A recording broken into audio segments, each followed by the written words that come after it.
MaddenHeadz YouTube. What's going on?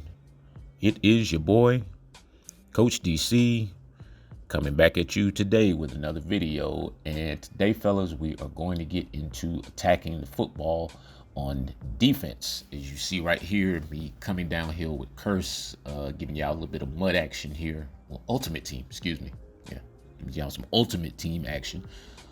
Seems of late they've been calling a lot of pass interference calls on me for some reason. I guess maybe I'm attacking the ball maybe with a little bit too much vigor, but the use of the L1 combined with the either the ball hawk, use of the L1 with either triangle, square, which is X on Xbox, and or A, which is the knockout. So you have three different buttons that you potentially can combine with the L1. So it would be, of course, the pick, the swat, or the knockout. Now, I've said it on here 1,000 times over. These buttons are extremely sensitive. Let me say that one more time. These buttons are extremely sensitive, pressure sensitive. Let me say that one more time. These buttons are extremely pressure sensitive. So how you hit the button is just as important as the timing that you hit the button. Now, another thing you have to understand is that when you click on, you want to actually hold the click on button just a little bit until you start your maneuvering. Sometimes, we're just talking PlayStation here, when you hit circle or when you hit B, and if you just hit it and then you go into the mechanics to try to move the guy, there's a bit of a delay there. However, if you are to hold circle and B as you go into your defensive maneuvers to try to defend the ball, you will get a lot more, a lot faster response and a lot more aggressive response in terms of going for the ball.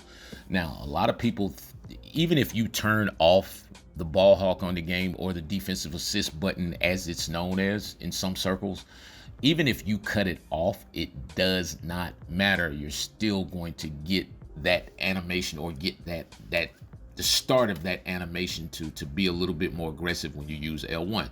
So as you see right there, me using L1 going for a pick up the field, the direction that you have the stick and what you're doing with the stick is so important at the time that you click on. So you have to remember, instead of just hitting circle or just hitting B, you got to hold it a little bit. Got to hold it, in conjunction with all the other stuff. And y'all see I'm trying not to say too much, but in conjunction with all the other things that kind of go on within the scope of the play. So as you see right there, you see me able to undercut a crosser or an over route. Again, these buttons are so pressure sensitive, and so you have to understand that every little millisecond counts in terms of when you click on. You guys have seen it, you've been there, and then on a play that you feel like you should have made, but the game shows you as being a step slow. This is not to in any way, shape, form, or fashion to tell you that things are going to be perfect and you're not going to get the dead outs and all that stuff. As you've seen in these highlights in this video, it's still going to dead out. It's still going to, kind of give you the Maddenish stuff. Now, one key thing that I do talk about in the virtual session about attacking the ball is that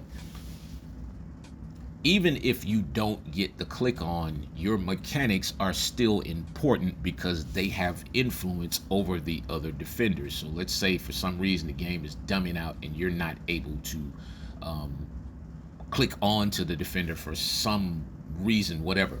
When you see the ball arrive, you still have to go through the process as if you're playing the ball, because that will enhance your AI defender to actually make a play, or at least attempt to make a play. Not saying it's always going to be successful.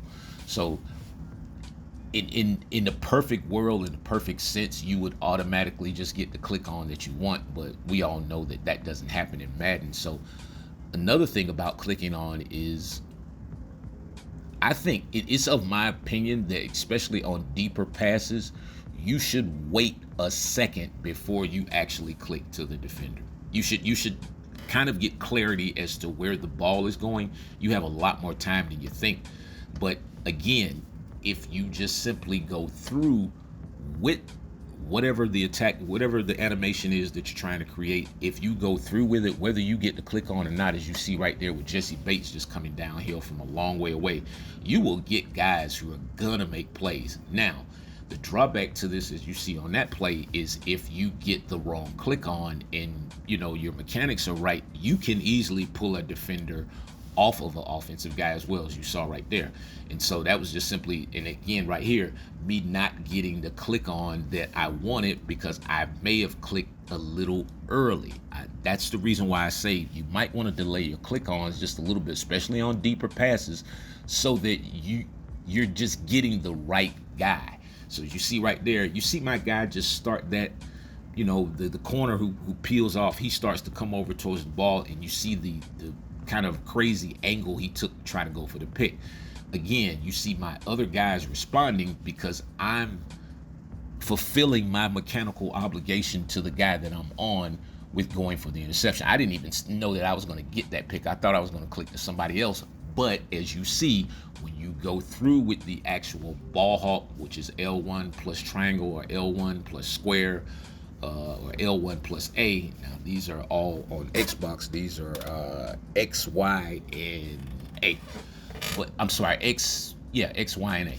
But if you are attempting to use one of the, the play the ball or the knockout, or just simply going for the pick like you see right there in that situation, again, let me stress this 1,000 times.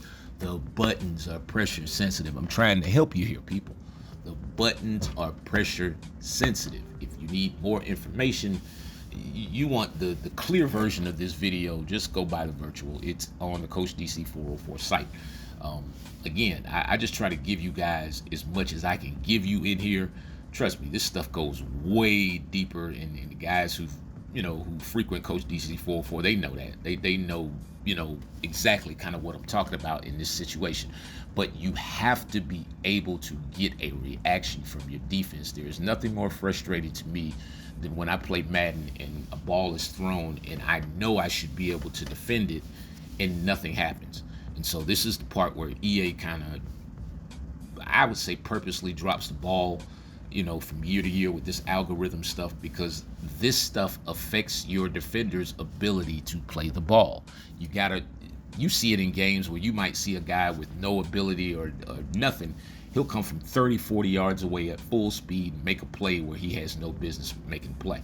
So you see right there, you see me click on run a lot, and it's just, again, it's so sensitive you can overrun it. But on the other hand, again, if you're doing the right things at the time that the ball arrives, you will get these kind of animations from your AI defenders. You don't necessarily have to be onto them, from what I see. But again, that is subject to Madden control at that point, because to me, if I don't make the pick, I'm always up in the air about AI interceptions. Now, if you throw it right to the guy and I fool you, yeah, that's cool. But I don't even like my guys running halfway across the field making plays that they shouldn't. I want to make these plays myself, like you see me doing right there, and just to be able to move myself into different situations and take away the routes that I want to take away.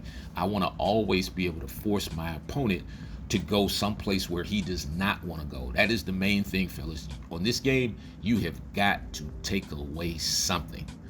Anyway, man, good morning. I appreciate each and every one of you guys. Have a great work day. It's your boy, Coach. I'm out.